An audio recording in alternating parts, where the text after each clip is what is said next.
Энийг уг нь айгүйх ярьдаг байсан.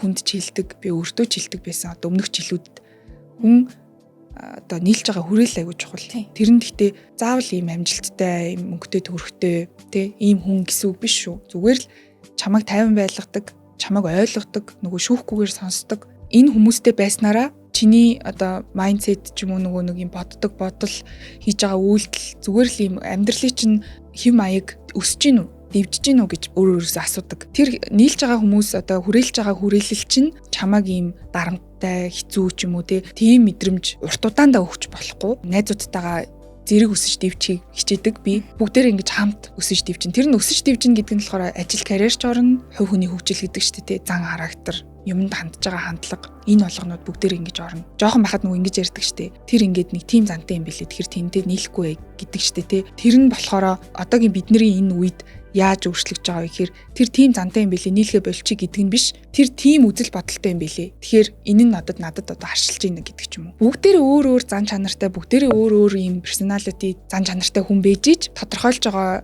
амьдралын чухалчилдаг зүйл нэг байх юм бол тэр ингээд айгүй гоё хамтдаа ингээд бүүм лифтэн сууж байгаа юм шиг ингэж үсдэм байна да гэж би анзаарсан. Тэгэхээр ингээд зүгээр ингээд нийлүүлээд ерөнхийд нь ярих юм бол хүрээлж байгаа хүмүүс чинь чиний өнөөдрийн өөрийг чинь бүтээж байгаа гэдэгт би бол маш итгэлтэй байдаг. Зориг дутагдах мөчүүд хин нэгний түүхэл чамайг түшдэг. Subscribe хийгээд 7 хоног бүр хамтдаа шин түүх сонсцгоё.